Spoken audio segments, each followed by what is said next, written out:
Good morning and welcome to Coffee with the Sarlos. I'm Kelly. Good morning, I'm Karen. We're going to start off with show notes today as usual. We had our Evening with Medium events scheduled for last night, April 24th. Obviously, that did not fly in light of the pandemic that's going on. We want you to know that anyone who held tickets to that event, they will be honored at the door for the rescheduled event on July 24th. All fingers crossed, we will keep you posted if things need to change about that, but we will honor your tickets if you do show up for July 24th. If you cannot make that date or you're just not comfortable with it at that time, you have until May 31st, so the end of this coming month, to request a refund. You will be refunded in full. Eventbrite is not actually taking any of their processing fee. They'll hand it right back to you because they know the kind of situation that we're all in. So you just need to email us at info@buysarlo.com. Tell us how many tickets you would like refunded, because some of you do buy on behalf of other people. We understand that. And we'll refund them, no questions asked. So your deadline again is May 31st. Beyond that point, we leave it up to you to handle your tickets however you want, unless, of course, we have to update and postpone again. Right. Yeah. We have a second podcast series called Sips of Sanity. Those are a cluster of shows. There are 5. We pick a topic on emotional and spiritual intelligence, and we do our very best to educate you and entertain you. We hope that you find them fun to listen to and fun to practice with. The very first show is always free and it's available at buysarlo.com. The other 4 shows have a fee and they can be found at patreon.com/buysarlo. So that it is a clustered group and you do get the benefit, I think, better if you listen to all 4, but do as you choose. Yeah, and maybe we'll take that time to talk about Patreon as well. It is a paid membership or paid tier program. You can jump into or out of any of the tiers that you see where you like the benefits that are offered. There's 8 tiers. You can read up about those. You can call us if you have questions or email us. That is paid on a monthly basis. We have offered that if you cannot afford to pay the Patreon fee within this pandemic time, email us and we will waive the fee, no questions asked. Our patrons so far have not asked for that, which is incredible. And the reason that we can offer this to people because they're still financially supporting us. But what's most important to us is that you have access to the content to help you cope in this time. So like I said, if you do want to join Patreon, check it out. You can absolutely do that. No problems if you can't pay it, just let us know. And then each month before the 1st, when the billing cycle happens, you have the opportunity to jump in and out of tiers or off Patreon altogether if it just doesn't work for you. And that's okay too. Yeah. But yes, that is where you find Sips of Sanity, as well as those habit trackers that Karen talks about so much, reflective questions, and much, much more. Okay. And now, to plug our own actual business, we still have our personal sessions running. We are doing our sessions via Skype, FaceTime, telephone, and Zoom. That's for anyone, anywhere in the world. Sessions are just as efficient, just as accurate, so you don't need to worry about being in the house with us. We are doing those, as usual, Monday through Saturday, so if you do want to book, you can request a session through the website, buysarlo.com, or email us at info@buysarlo.com to set that up. Mm-hmm. Good. That's great. Okay. I'm ready to go. All right. We both got stories today. We do. Do you want to start? Sure. I have 3. Yeah, I think you're the one with the major part of the show today to tell your stories. Problem. I think you're the one with the major problem here. You're going to do the major stories, and I just have 2 little mini stories to interject between yours. Okay. Which are not really like commercials, but I'm going to say our kind of mini commercial. Okay. Interested. No one's paid for this, so I'm not really sure what this commercial's all about. You hear the cracks, and that's my body. Okay, where do I want to start today? I think I'll start with 2 female stories. Okay. So do you want to pick the name of the first female? Oh, I do. Cleo. Oh, for fuck's sakes. Okay. I would like to say 2 before we jump into the show. I just don't know where your names come from. I would like to say 2, if we have not made it obvious by saying in front of the camera, would you like to pick a name for the show. We hide identity. We change locations if necessary. And it's obviously not to discredit us. We do see clients all over the world, but we change all those details so that any story that we're sharing that belongs to our clients, their identity is 100% protected. Well, yeah, because the point of the show is for people to hear the story and get something out of it for themselves. It's not to be able to walk around in a community and say, I heard think it's them. Yeah, I heard your story and now I'm judging you. Yeah. This isn't done so that people can be judgmental of others. Or suspicious. Yeah, the whole purpose of our show was for people to listen and to learn something and to take it into their own lives in a way that enriched or bettered their life or educated them in some way and made them a better person. That's the point. Yeah, I think that was well said. So Cleo, we'll start there. This session was booked just, as far as I'm concerned, random. She was a brand new client to me. Yeah. And we began the session, and I went through my consent process like normal. And she was very kind, very patient, and a very attentive listener, which is really nice. There was no rushing through consent, which was great. And, towards the end of consent, you just say, you have a choice in how you want to run your session. Would you like to leave it open? Would you like to direct it? Would you like to kind of do a half and half and see what happens and then ask your questions later? And she said, well, I have some general intentions, but I'd like you to go open first. And I'll just trust that, whatever I need to hear will come through first. And then I'll ask my questions later if I need to. And so the first thing that came up, and I find this to be very typical of a lot of sessions, the first thing that comes up is oftentimes their personality, for me anyway. And I believe it's the way that the guides have got comfortable with me to give me affirmations that we are making a connection first, that I'm listening well, so that the client can feel comfortable going, yeah, that's me. Those must be my guides. And it came across that she was a people pleaser, and she's one of the few people that had very little difficulty identifying and saying yes. Because I do find that a lot of people either don't know what it is or don't want to go there. Or no, I shouldn't say go there, but don't want to necessarily admit that. And she said, yeah, I believe that's true. And she said, just to be certain though, could you give me an example? Which I liked because it was a very gentle way of her asking to just make sure she fully understands, but it wasn't a challenge. It wasn't to be mean to her guides or myself. And so the information came through that she had been conditioned into people-pleasing her whole life, that it wasn't something that just started out of the blue in her adult years. And I would say she'd be late 20s, early 30s. So when you say that, do you mean that it comes at her in a variety of ways, that she's a good girl at school or that she has to be a good girl at home, or if she's the agreeable friend, then the friend group keeps her in the group? Do you mean it's from a variety of places like that? So it's from childhood. She's conditioned into it from a young age in the home. And then it went into school with her, into different systems, into different relationships. It wasn't just that it started in her first significant other relationship at 20, right? So it's been ever present for as long as she can remember. And what ended up being the focus of the session was her behavior and how it was alienating her own self in her marriage. And I said, you feel very alone, even though you are, in fact, with someone. And she said, both of those things are true. I am with someone, I'm married, and I feel completely alone. And I'll say a very typical message of people pleasers is that they don't want to identify themselves as angry. But she was willing to sit there and go, oh, that's uncomfortable, but yes, I'm very mad.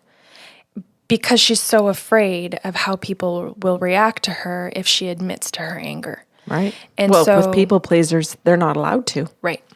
And so she's in the perfect dance as a people pleaser in her marriage. And I mean that in the sense that her husband is reacting in the very typical textbook way in that, well, if you're going to withhold, so am I.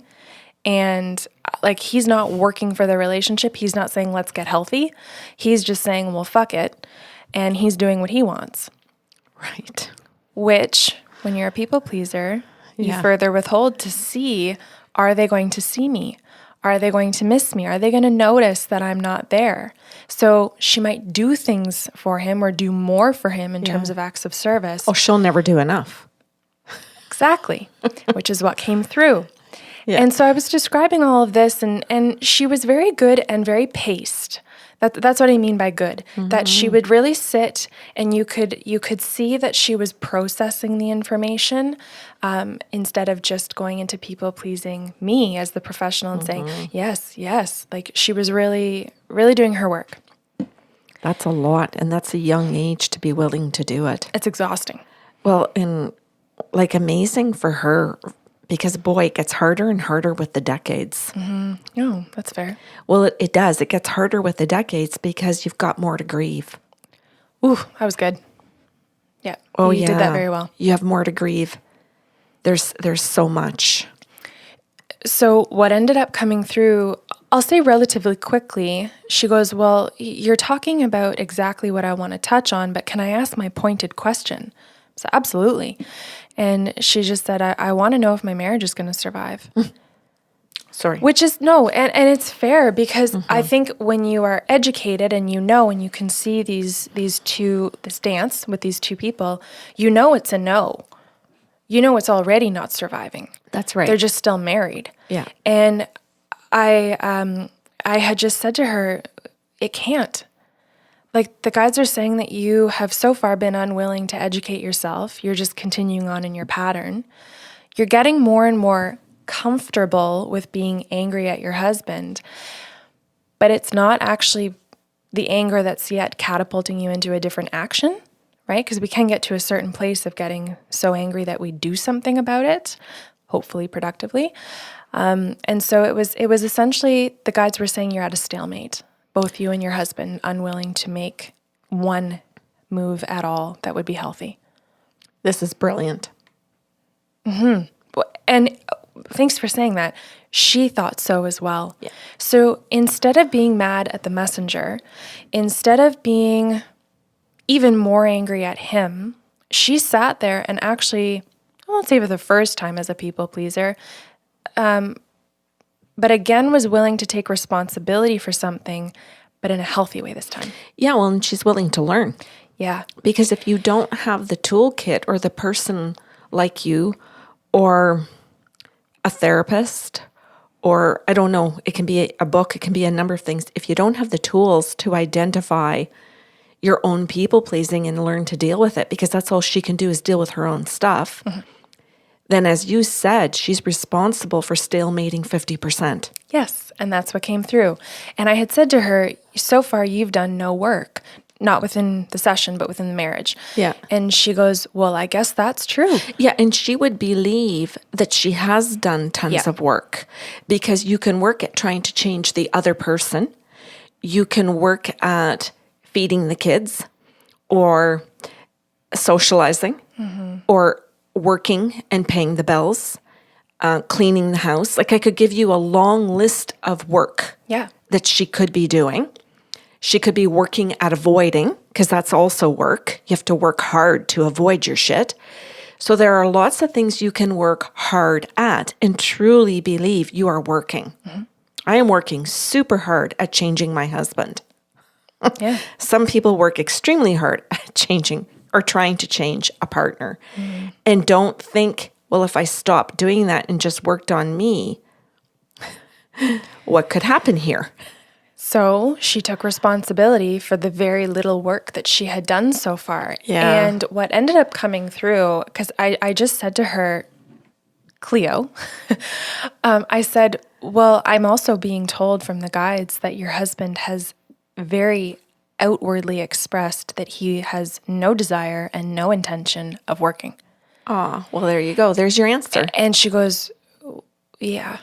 And I said, so don't be ashamed, because you could see it coming over her face. I said, you asked a great question, because that's what we want to know as people who naturally love. I said, so your question's fair. However, he's already answered your question. And the guides are just trying to gently say to you, if you trust us, we'll reiterate the answer. But you do already have it. And so it was almost, I don't even want to say a backwards way. It was another way to validate that she wasn't crazy, that even though she was trying to deny the answer in front of her, she knew it wasn't going to work. She'd been told, and the guides were just trying to say, true. Hence, people pleasing. Yeah. Because that ties right back into that people pleasers get taught from a very young age to not see failure, to not deal with things not working out. They're very much taught to be fixers. Yes. And so their identity and their purpose is tied into that. So if you're telling them their purpose is over, it's like, what? What do you mean my purpose is over here? Whereas it could be your purpose is over here. Go on, little one.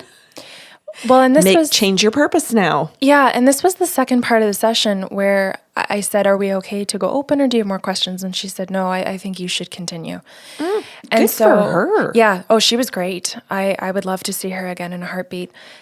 She said, go right ahead, go open. And the guide said to her, she has such low self-esteem, she's forgetting what she's good at. And she's afraid to be single again, which I think this show... She's afraid to be single in her early 20s.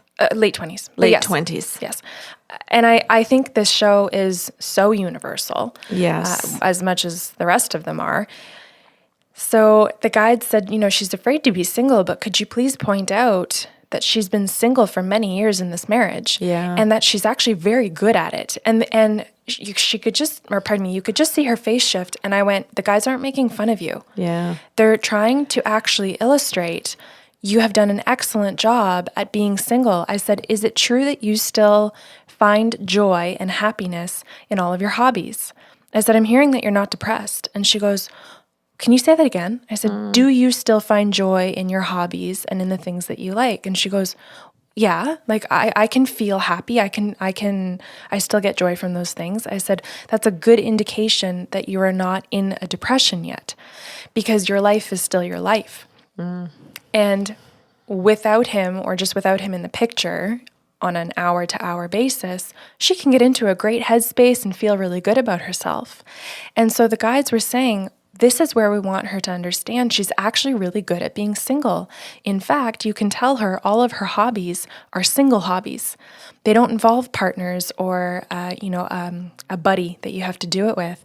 She knits, she crochets, she's crafty, she paints, but you don't need someone sitting next to you for those things as opposed to, curling, right? And she goes, oh, well, that's true. And so they said, you need to remember that so that when you are able and ready to finally confront the end of your marriage, you can do it with a little less fear. That's key. Mm-hmm. Yeah. It was, you could just see minor relief. And I say minor because there's so much stress that comes with physically having to end the marriage. And I understand that. But you could see they're telling me I'm going to be okay. Mm-hmm. And so it was just a moment where she could finally believe it. Yeah, because some people don't think at the end of a marriage that they can do anything on their own or that they'll ever be okay again or that there is any chance that out of 7 billion people on the planet, anybody in 7 billion could like them. Mm-hmm. They think they found the needle in the haystack and there's only one needle. Mm-hmm. So that was her session. And it was an hour. And like I said, it was very well paced. Mm-hmm. She took her time, which was great. And you could just see, I'll say the gratitude that she didn't know how to overtly express at that time, but it was in her face. Mm-hmm. And that was really great. Am I okay to go on to the next one? No. Oh. Well, I'm doing it for a reason. Oh, you were going to do... Can I do 2? And then you can do... Oh, okay. I okay? can't do my commercial yet. Okay, go ahead. Okay. Her session ended. Okay. I didn't realize they went together. I was just trying to be playful. I know. Okay. I know. I'm not offended. So that ended. I got on to my next session immediately after. So these were booked back to back. Oh, okay. Can you pick another female name? Aretha. For fuck's sake. Okay, great. Aretha. So I get on my session with Aretha, and again, brand new, never met her. And she says, I have some intentions, but go ahead and go open if you need to. I said, okay. And I just felt nothing. I just felt black, stagnant. And I think I've described this in a previous show where it was just like, where do I go from here? As a channeler, if you've got no image or feeling to hang on to other than a feeling of nothingness. And the guides went, well, that's it. And I went, oh, she's depressed. And so I turned to Aretha and I said, am I correct in saying that you're depressed? And she just kind of looks at me and she's like, don't think so. And I said, okay, no problem. Hang on a second and I'll ask for some confirmations about what your depression looks like. And she went, what? And I said, well, everyone's, people's depression presents differently. I shouldn't say everyone because obviously there are diagnosable symptoms. I said, but let's figure out what your depression is to make sure this is accurate so I'm not scaring you with this information. And because remember, we get future, right? Mm-hmm. So anyway, I said, well, your depression looks like perfection. And she went, oh, fuck. I said, is that correct that you're a perfectionist? And she goes, oh, 100%. So she goes, do you mean because I have perfectionism, that's a depression? I said, well, not necessarily for everyone. It doesn't have to go into that degree. I said, so let me continue asking the guides questions. And I wanted to say thank you, although I know I'm using an anonymous name here. She had so much kindness for her guides and so much kindness for the process that instead of going into her own shit and panicking or shooting the messenger, she just thought to ask a better question. And I just, especially considering there's depression involved, she did such a phenomenal job. So I said, I'm going to ask another question. And they said, well, you have to understand that her perfectionism isn't just hers. She demands it of her partner even more than herself. Oh, boy. And she is angry as all hell if he cannot live up to that. And she doesn't know how to cope with it. So when she can't meet her own perfection, she puts it on him. And then they just start fights and they don't have good communication skills. She doesn't know how to actively listen. She's doing an exceptional job in your session right now, but she doesn't have this skill as a transferable skill. Which I thought was amazing that the guides pointed that out, that they could do a good job in the session, but not necessarily have that skill in life. Right. And so I told her all this information and she goes, oh, yeah, okay, I guess I'm depressed. And it was just like, not that she was happy about it, but there was, you could see the connection happening. And I said, you're angry all the time. And she goes, yes. Well. And I said, and there it is. I said, the perfectionism is bringing out the extreme anger and rage, and then it's depressed. But she's so productive. Right. It doesn't look like depression. Excellent work. She's so accomplished that she doesn't think that she could possibly have depression. And if you're comfortable with it, I do want to plug Dr. Margaret Rutherford here. Oh, yeah, for sure. We've both been listening to her podcast lately, and her podcast is called Self-Work. And her niche as a therapist in the States in Arkansas is perfectly hidden depression. Mm-hmm. She has a checklist to see if you are someone who, I don't want to say suffers from this, but someone who is experiencing this. Kelly, that's around her third and fourth shows. Oh, but listen to the first two. Yes, but I just want to say to people, if they go to her site, she's on show like 175. Sure, scroll back. You have to scroll back into her archives and go to, I think it's 3 and 4. It's a 2-parter series of shows, and they're about 15 to 20 minutes long each for those people listening that are resonating with this and the fact that this is a depression. Yeah, and those are the shows where she really introduces the topic, and then it's sprinkled through the 175 shows that she's done. She's written a book about it, and she has a workbook to go with it. So if these qualities sound like something that you experience in your life, you may want to check this out. Mm-hmm. So anyway, she just said, yeah, okay, this makes more sense. And she goes, why? And I thought, another great question. Instead of just being mad or embarrassed, not that she should feel that, but many people do go into that feeling, she said, why? And so I said to the guides, where did it come from? Was this a relationship that got triggered? Did a teacher say something? Because as we are learning, as we grow, one little moment where something is said or not said, done or not done, we completely can turn into a mental health issue. So I said, where did it come from? And they show me her as a kid walking up to her parents to show them what she's made at school. And her parents look down and they say, good job, honey.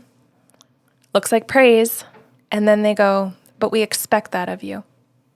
And me just observing this moment, because that's how we get the gift, right? Is like watching a movie. I'm like, what?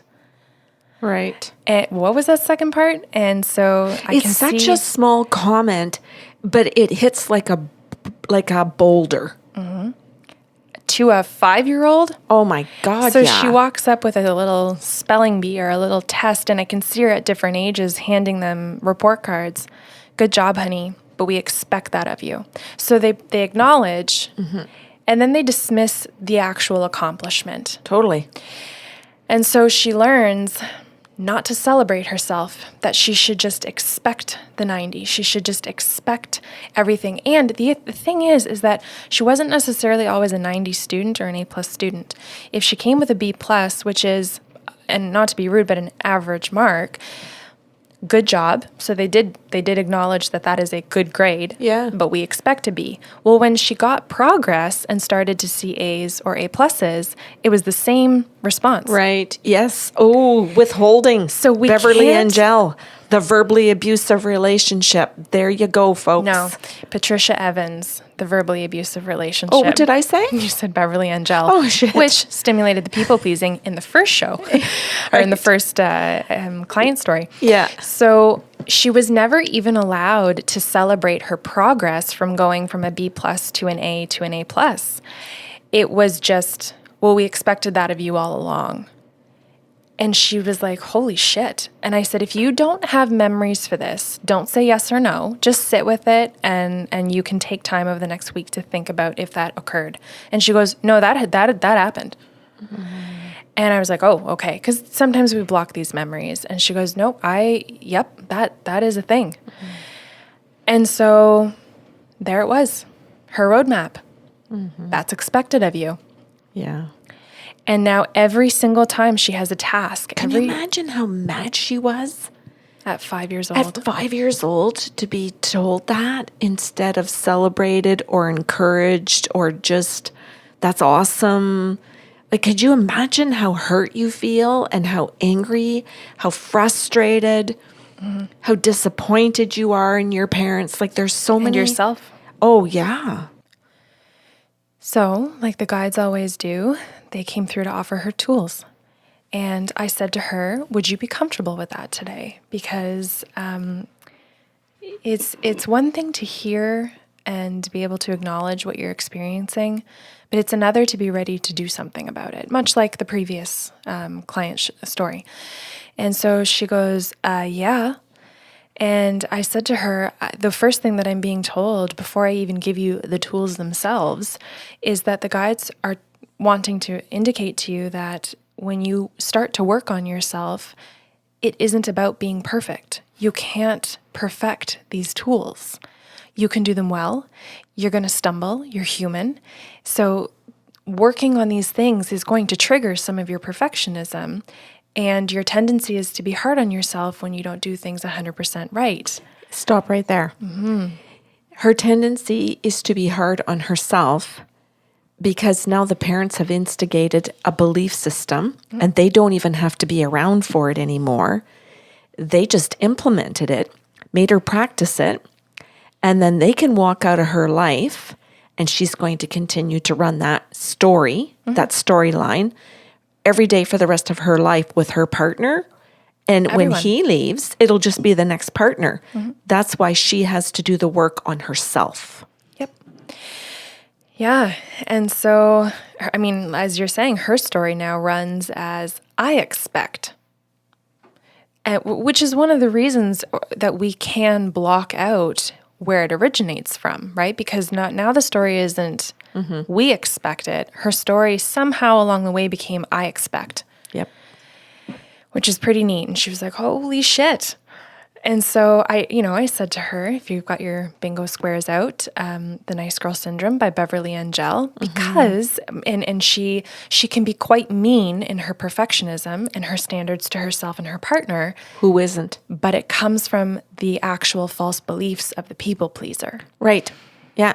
But anybody that's behaving that way is mean. Yes. But I think if you're listening for the very first time today, or maybe you've just caught the last 6 or 7 shows and not 250, then you might be like, why are you offering a mean person the Nice Girl Syndrome book? It's the same operating system. Yeah, that's right. Right? So she needs to figure out where that actually is stemming from, which false belief that instigates the perfectionist over and over again. Right. And she goes, oh, okay. And I said to her, you can ruminate on a sentence. You don't have to set a goal to read 1 chapter every day or 12 books a year or anything like that. I said, if you get stuck on a sentence because it hits home so much, take time. Take time to observe it in your life. I know you and I are going to do another show on this as an entire standalone show about using the tools. But they just wanted to remind her that there had to be patience and self-compassion in this process. And that was one of the things that she was going to have to learn by trial and error. Yeah. Well, because when you're that child, your parents take time away from you so that you're not able to be curious anymore or just to figure out your own identity. Mm-hmm. So they take time. And so now she has to give herself back time to get curious about if I'm not focusing on perfection, what could I be focusing on? Could it be, this is fun, this is creative, this is about mistakes, this is about just discovering, this is like, what could the other things be if I'm not looking for an idea of perfection? Mm-hmm. And again, it's only someone's idea of perfection. Mm-hmm. Whether it's a teacher while you're in school, a parent's idea. But eventually, in her case, it's like she starts to come up with her own ideas of, never mind everybody else, I'll come up with my own ideas of perfection, and now I'll hold someone else accountable to it. Imagine if she went around and tried to hold everybody accountable to her ideas of perfection. And she does. Oh. And it came through that in the session, she likes her alone time. And I said, well, duh. Yeah. Because at that point, the only person in the room to control is yourself. Right. And that feels a little more bearable than being in a room with coworkers or friends who you can't control, but try anyway. Right. And cause more anxiety. Yes. She'd have high levels of anxiety. And I want to point out, too, because you were talking about different people's definitions of perfection. And I want to throw in at that time in their life. Because if he, I know your stomach's gurgling here. We're going to power through it. What? It was my throat because I drank the tea. Little frog. Yes. What is interesting is that her father and mother, one or the other or both at that time, may have had a certain standard of what your schooling should look like. Mm-hmm. And who knows that if you graduate, they might actually be good at the big stuff. They might actually say, hey, lots of people go to university and drop out. Lots of people have multiple jobs. They might have different standards or expectations of where and when you can relax and learn. Yeah. And value progress in other areas of life. And yet, and I'm not saying that to give them more credit. I'm just saying that is true of us, right? As people, we expect certain things at certain times in our lives. And so she was still holding on to this father's idea from when she was 5. Mm-hmm. Never evaluating if things had changed or if it even worked for her. Mm-hmm. Now that she's old enough to think for herself. Well, and this is where she now has to individuate. Mm-hmm. And she so what ended up unfolding is that she was so angry in her partnership all the time that she was constantly avoiding, but then trying to go back in and perfect. So it was just a constant back and forth, where when she realized she was losing control, i.e. he wasn't doing what she needed or wanted in terms of the perfectionism, she would withdraw. She would get in her head. She would think about, all the possible solutions, how she could fix things. She wanted all the answers before she had to, walk back into the relationship up to him and say, can we try?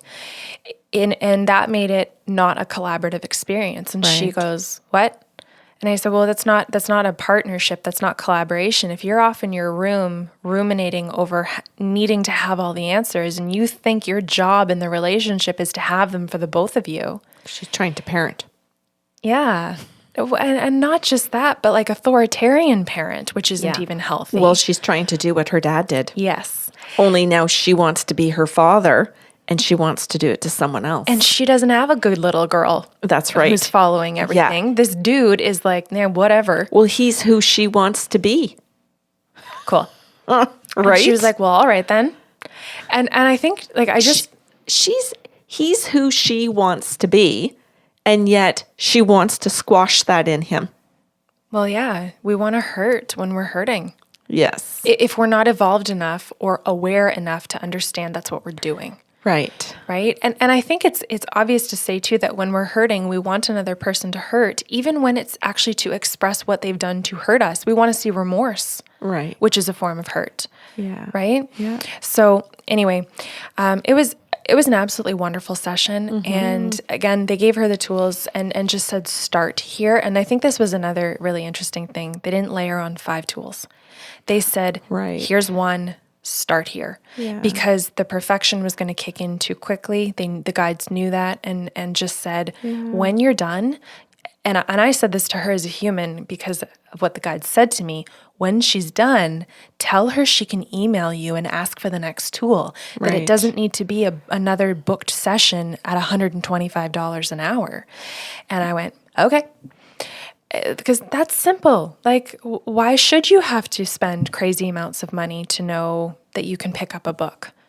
Right? If she wants channeled information, if she has questions about those, past lives or anything that can uncover more of the actual wound that we can't go back to the original wound, as you've said before, then that can be a great productive session. But if it's just about her taking her steps, the guides are saying we can do that for her, which I loved. So they explained the unhappiness in the relationship as well and why she was trying to isolate herself, even though she wouldn't leave the relationship. And we ended at the hour, and she was very, kind and expressive of her gratitude. And I just said, I'd be so happy to see you again, just because of how she was, I'll say behaving in the session, and how much she was just a trooper in the way she listened. And I think I had said that to her. So we ended the session. I think she was my last client of that day, if I recall properly. And I don't know, came downstairs, played Scrabble with you, played crib, whatever, probably watched The Office, and checked my email later that day. And the first client that I talked about on this story emailed me and said, my sister and I can't thank you enough for our sessions.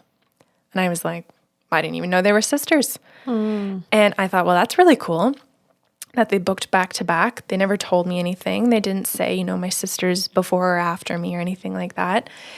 And the first one said to me, Cleo, she said, I just can't thank you enough for what you did for myself. And she said, I've been talking to my sister. We've been sharing our sessions. And you said Aretha, right? She goes, it's like Aretha's already been through a year of therapy. And I just thought, wow, that's cool. She just goes, she said, I've seen such a change just in the way that she's talking and discussing what she wants to do going forward. And they just said, we'll both be back. We just can't say thank you enough. And I just I think that's so great. Yeah. I've said this before. I say this a lot in life coaching. I can talk till I'm blue in the face. I can channel till I'm blue in the face. But if you do nothing with it, it really is you. It's the work you're doing. as the client. So it was a proud moment too Yeah. to see. And I think too, just to see two young women being like, okay, gonna get my shit together. And it's like, yes, go do it. Exactly. You've got decades left to have. I mean, they're accomplished women, they're smart women, they are funny and dynamic women in all areas of their life. And it's just like, you got a lot of fun living to do. Oh, that's amazing. So I just, I've been excited to share those stories. And I think about those two women learning and practicing and just being curious and how their stories are going to affect other people. Oh, each other alone. How two sisters can now get through similar but still different situations and know how to better support each other. Not to shame one another. If Aretha shares with Cleo the way that she was raised, because often siblings are raised differently. Yep. If she says, I don't celebrate progress, I was taught it was just expected, and Cleo has the opportunity to go, what? Well then how do you want to be celebrated? There you've got this new team who can, love better, live better. Yeah. Very well done. Thanks. Yeah. Now you may go with your commercial. Okay. Mine's just me. I just mean by a commercial that I'm going to tell a short story. I'd like you to sing it Sing in a it? jingle. No, it's not going to happen. And then you're going to go back to another one. So I was just going to interject one. Well, I had a client, and at the beginning of her session, she said to me, could we check in on my dog? And I said, sure, let me ask. So the first thing is you and I always say to the spirit world, alive or dead, because we get both. So the dog spirit comes through and says, I'm dead. And I'm like, okay, like chill. There's a bit of an attitude towards it, but I found out later why. And I said, what does she want to know? And she says, well, first of all, I'm a female dog and I've passed recently. And I'm like, oh, okay. So this person's grief is fresh. And I said, well, what do you want her to know? Do you want to name the client? Is the client female? Yes, please. Lacey. Lacey. So I said, what do you want Lacey to know? And her dog says, well, she gets up every morning and does yoga. And I'm like, okay. The significance? She says, I do yoga with her every morning. She goes, I just want her to know that I'm in yoga class with her. But because of COVID, like her classes are now on Zoom. So I'm now in her classes with her. And I said, oh, that's really sweet. I'll tell her that you're attending yoga. She goes, yeah, you do that. I think this dog's really got attitude. So I said to Lacey, I said, the first message from your dog, I said, is that she tells me that she's passed and but she has an attitude about it. And she goes, did you ask her? And I said, well, yeah, I have to because we get a lot animals that are alive and passed. She goes, well, that's funny. She goes, so you don't remember me? And I'm like, what?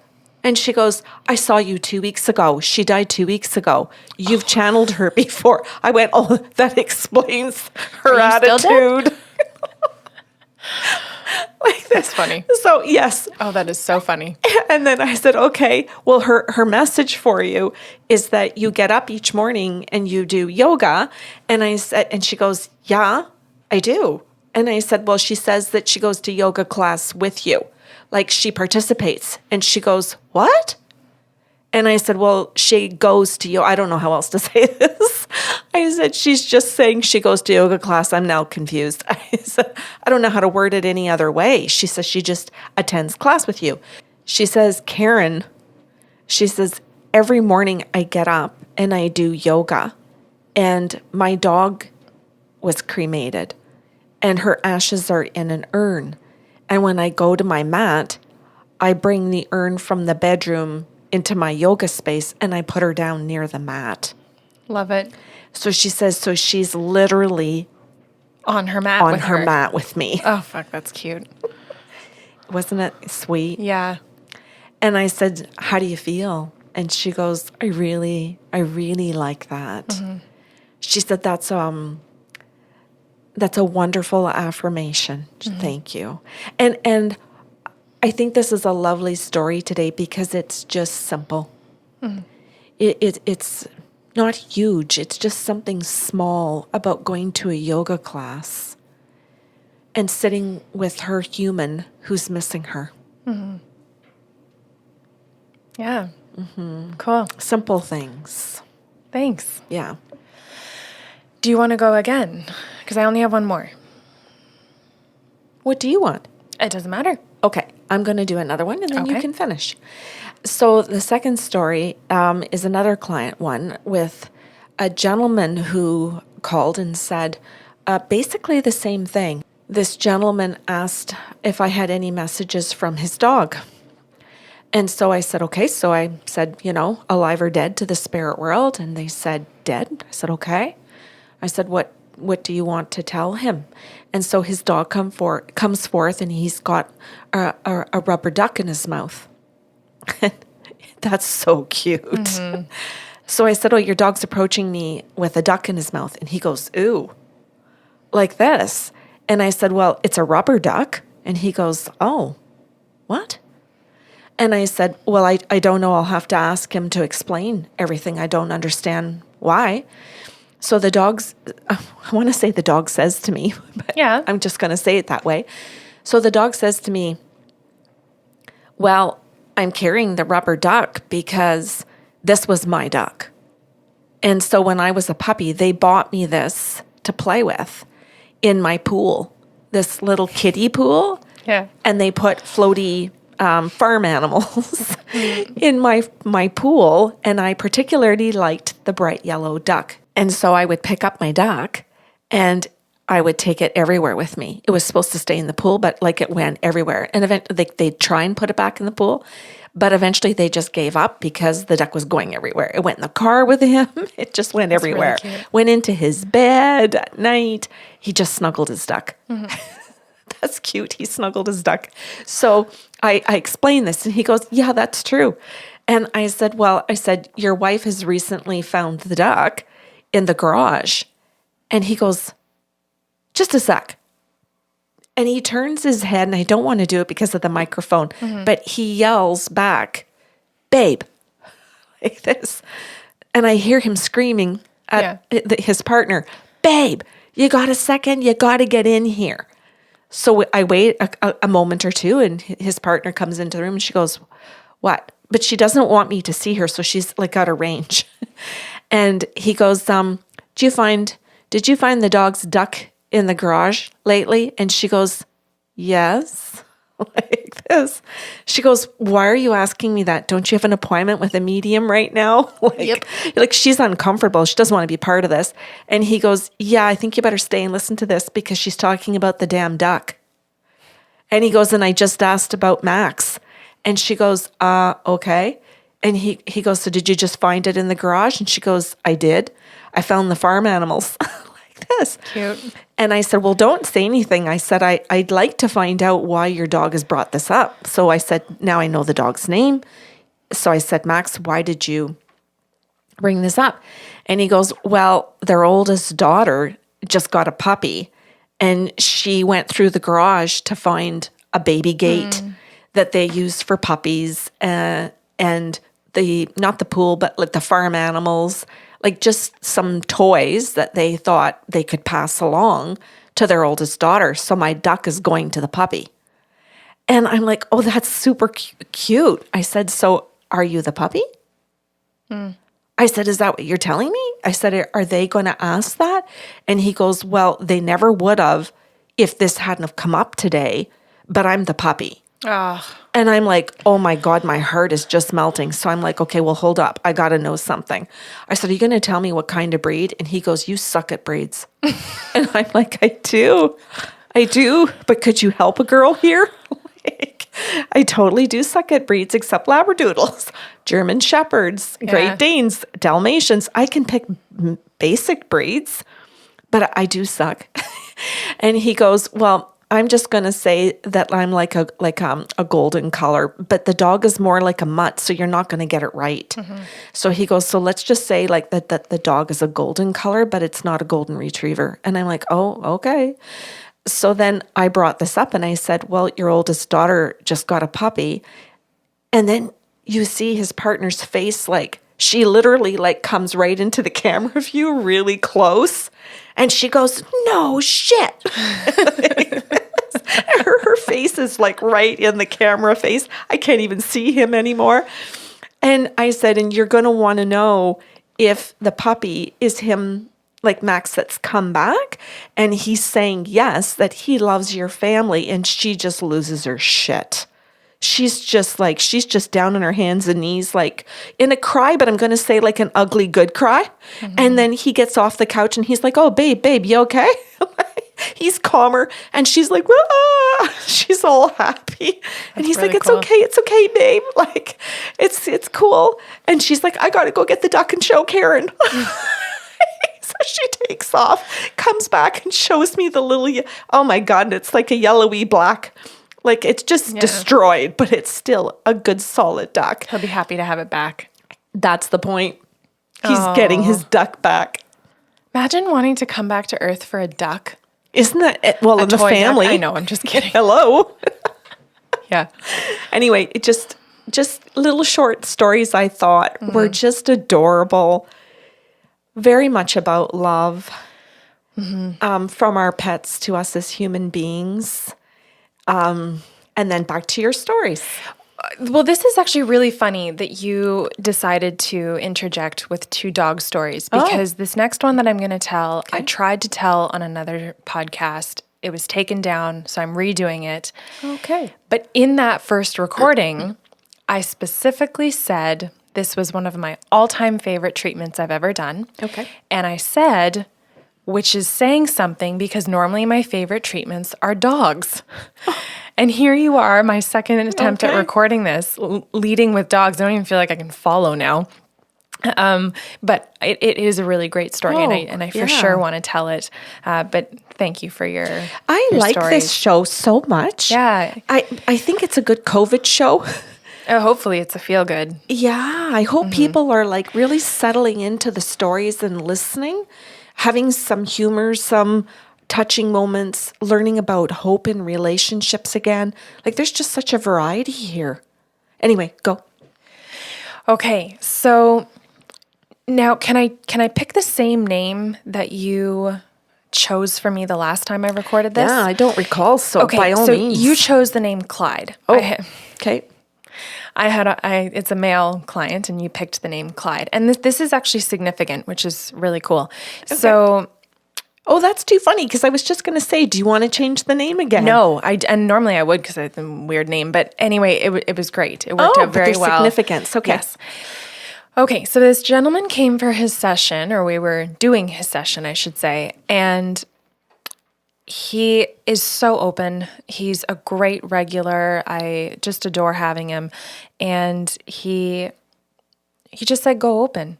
And he consented to everything in the consent process. So really and truly, I've got my pick of whatever comes forward, which I thought was pretty cool. And so I was trying to grab whatever stuck out. And I said, I think we're doing past lives. Are you comfortable with that? And he goes, yeah. So I had said to him, from what I can see, just the way that I'll say like the screen in front of me is going, it's going to weave in and out of past lives and current. Is that comfortable for you? And I'll do my best to indicate which I'm in. Mm-hmm. He goes, yeah, go for it. And he always brings a notebook, and yet he'll stop. He doesn't actually, as soon as something comes out of my mouth, he'll put his notebook down because he's so fully engaged, and I just love it. So anyways, you can see he's totally absorbed with it. And so this past life pops up. And one of the first things that I see is that he's got this big traveling backpack, like a backpacker's backpack, if you know what I mean, and a hiker, And so he shows me in this lifetime that he's very much a wanderer, that it's a very nomadic kind of lifestyle, but it's also very solitary. So it's not where he's moving with a village or a clan or anything like that. He packs up everything he needs for necessities, and he sets out to get from city to city. He's so happy wandering. And on the first leg of his journey, pardon me, he wanders out and settles into like a bush area when he needs to sleep, when he needs to, wind down for the day. So he sets up everything that he's got and he rests. And he spends days in the wilderness, in the company of nature, just completely appreciating. So when I'm in his body doing the walking or the hiking, I'm also in his eyes and I can see what he's focusing on. Yeah. And it's not where he's focusing on the path. He's not focusing just on his footing, which I definitely do when I hike as a human. And so I can see where his eyes wander up to trees, to mountains. They wander, down to the little bushes that are ankle high. He'll take his time and kneel down. And it's just, he's in the company of nature, which I thought is really cool. Yeah. Fun for me as well, because that is not a place of comfort for me, the way he experiences it. But I got to enjoy it through him at this point. So he will spend days in solitary, voluntarily, and he'll just enjoy his silence. He enjoys being alone with his own thoughts. He's very reflective. And when the time comes, he ventures into a little city or a little community. And he ventures in when he has run out of supplies, run out of resources, and needs assistance, needs help. And he wanders in with this intention of finding a community who can come together to help him out of the goodness of their hearts. And, different time, past life. Yeah. But he'll wander in and he'll go to somewhere public and say, who in the community can help me? Do you know of people in the community that offer things like this? And so he gets directed to healthy, kind people. And so he stays for a little while, gets fed, filled up, replenishes what needs replenishing, and that includes social. Oh, right. So when he wanders into these communities, he genuinely connects with the people that he's staying with or who he crosses while he's just wandering around in their home. So he asks questions, he engages with them, he has genuine curiosity and interest in these people. He's not there to just say, listen to my adventure. And if he has something that he can leave behind, he does. And it might not be useful, but it's a little trinket of a reminder of what you did for someone else, which I just thought was so cool. And when it's time, he wanders back into his solitary time in the wilderness and ventures on to the next places. And so I had asked the guides, like, okay, so how does this weave? You told me you were going to do past life and then also come into the present one. And they said, well, he's very much kept that heart that wants to wander and loves connecting to nature. And Clyde said, oh yeah, I love being in nature. It's where I connect. And the guides went, yeah, well. And I went, oh, okay. And they said, yeah, but he doesn't do it with the same intention as he did in this previous life. That life was about a really beautiful movement that stemmed from necessity, but also genuine connection and knowing what his needs were. In this lifetime, they were pointing out that he wanders into nature when he needs to get away from or avoid being at home.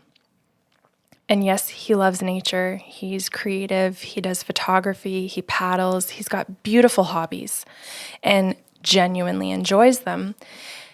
But the intention with his movements to get out of the house are completely different.